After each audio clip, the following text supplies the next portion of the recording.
Good morning, students. Today we are going on to start about bacterial cell, which is included in semester 3rd special paper cell biology, that is 13A. Myself, Dr. Krishna Mishra, Associate Professor Zoology, Samrat Prithviraj Chauhan, Rajkiya Mahavidyalaya Ajmer. Now we will start with the bacteria. What is bacteria? Bacteria, they are also known as germs. They are microscopic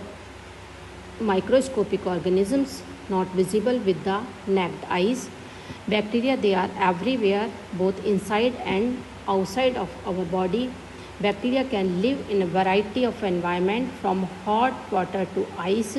Some bacteria, they are very good for us, or others they can make us sick.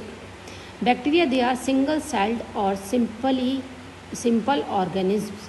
Though small bacteria, they are powerful and complex, and they can survive in extreme conditions. Bacteria, they have a tough protective coating that boosts their resistance to white cells. Some bacteria, they have a tail which is known as flagellum. The flagellum helps bacterium to move around.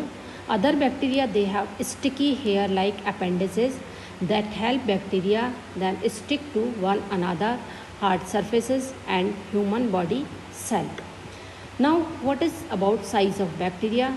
Bacteria, they are very small in size. The smallest bacteria, they are about 0.1 micron in diameter, while the largest bacteria, it may be 60 into 6 microns in diameter.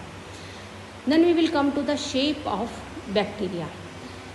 Bacteria, they may be of three types in shape: cocci, bacilli, or spirilla. Cocci bacteria, they are spherical in shape. The cells may occur in pair, in groups of 4, in bunches, in a bead-like chain, or in a cubical arrangement of 8 or more, and accordingly they are known as coccus, diplococci, tetrad, staphylococci, streptococci, or sarcina. Rod-like bacteria, they are known as bacilli. They generally occur singly but may be found in pairs. Then they will known as diplobacilli, or if they are present in chains, then they will known as streptobacilli. Third one is spiral shaped bacilli. They are called spirilla or singular spirillum. They are short incomplete spirals which are known as vibrios or comma bacteria. Here in this diagram we can see, in this picture we can see the various shapes of bacteria. These are various forms of coccus bacteria. These are of bacillus, and these are spirillum bacteria.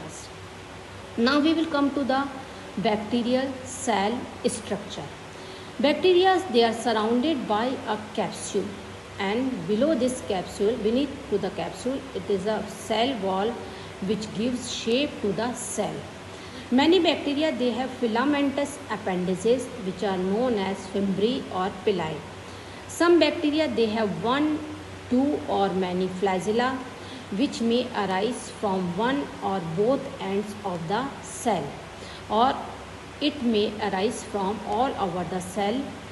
Beneath the cell wall, it is a fine plasma membrane which folded invagination of plasma membrane, they are known as mesosomes, or they are present in many bacteria. The nucleoid is in the form of a highly folded DNA ring without a nuclear envelope. The cytoplasm contains 70 S ribosomes, an internal membrane system, storage granules, and in photosynthetic bacteria, chromatophores are present. So we will come to the detailed structure of bacterial cell. Here is the photograph of bacterial cell. In this photograph you can see that this outermost it is capsule, below the capsule is cell wall, and the innermost thin layer it is plasma membrane. Here you can see clearly structure of flagellum. This one is flagellum, and the various organelles they are present in the body of bacterial cell. Now we will discuss them one by one. First of all, we will discuss about flagellum. The bacterial flagellum, it can be divided into three parts: a basal granule, then hook, and third one is the main filament. Basal granules. In gram-negative bacteria, the basal granule it is consist of two set of rings. One is proximal set and another one is distal set, and each set it has two rings. So total 4 rings are present in the basal granule of gram-negative bacteria. These rings they are known as M rings, S rings, P rings, and the L rings from inner to the outer side. The M ring is connected to the plasma membrane and the P ring to the peptidoglycan layer of the cell wall. Here you can see the M ring which is connected to the plasma membrane, and the outermost ring, that is P ring, it is associated with the cell wall of bacterial cell. In gram-positive bacteria, there is only one set of rings. The inner ring it is attached to the plasma membrane, but there is no attachment to the cell wall. This one is the picture of basal granule of bacterium. Now we will come to the second part of flagellum, that is hook. This hook is penetrate the cell wall and connects the main filaments to the basal granules. Third one is main filament. In contrast to the eukaryotic flagellum, the bacterium flagellum it consists almost entirely of protein. This protein it is termed as flagellin. It is free from or very low in the amino acid residues of proline, histidine, cysteine, and tryptophan. The amino acid composition of flagellin from different bacterial species differs to some extent. It has been suggested that there may be 2 different species of protein in some bacteria, for example, Bacillus pumilus. The bacterium flagellum, it may be up to 4 to 5 mm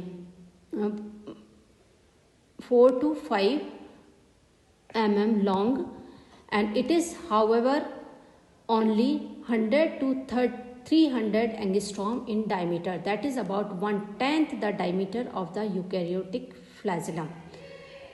Thus it will be seen that in the diameter of bacterial flagellum approximately corresponds to that of a single microtubule of eukaryotic flagellum. The flagellin subunits of flagellum, they are globular or ovoid. They are about 40 angstrom in diameter. They are helically arranged to form cylindrical fibrils which appears to be hollow in many cases.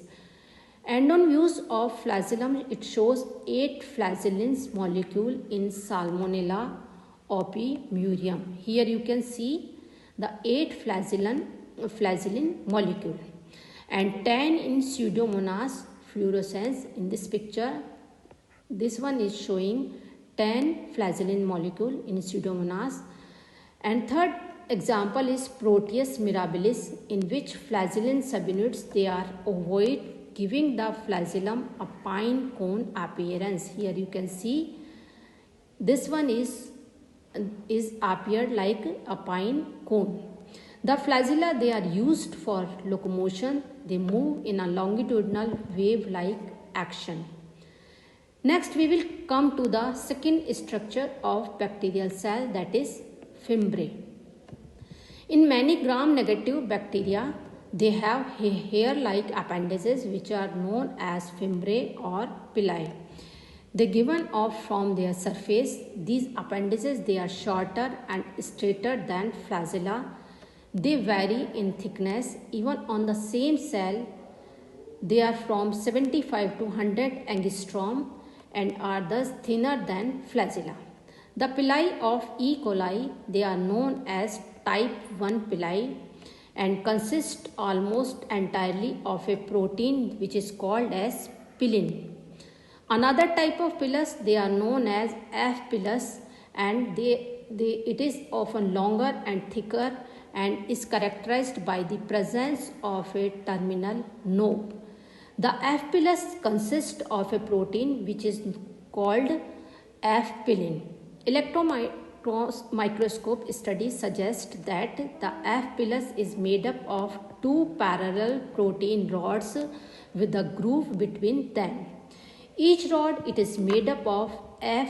pilin monomers.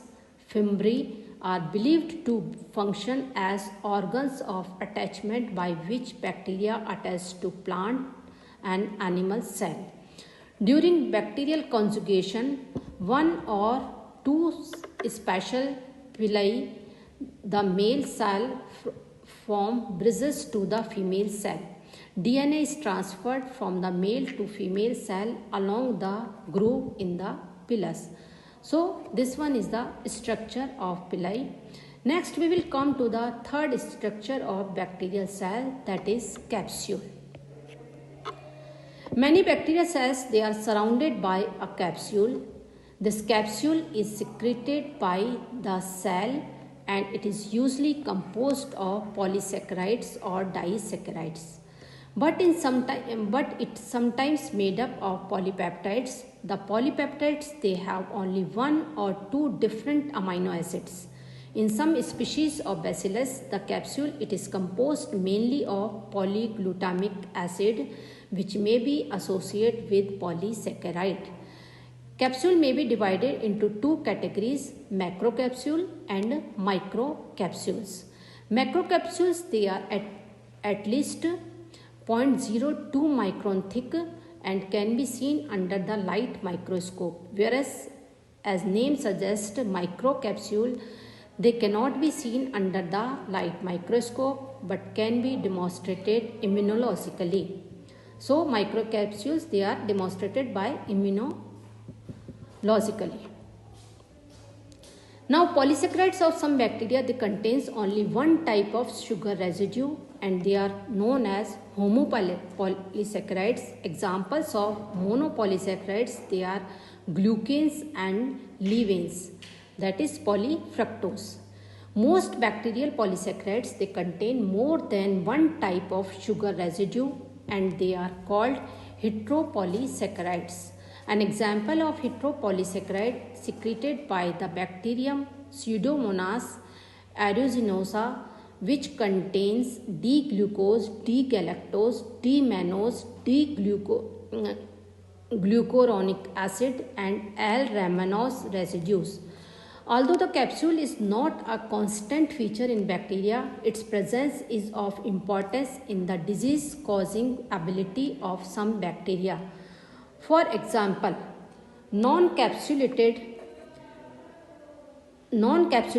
laboratory strains of pneumococcus which cause pneumonia, they are destroyed by phagocytes of the host and are therefore non-infective.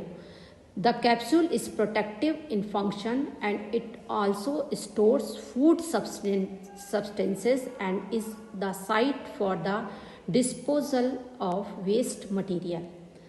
So next structures we will discuss in my next lecture.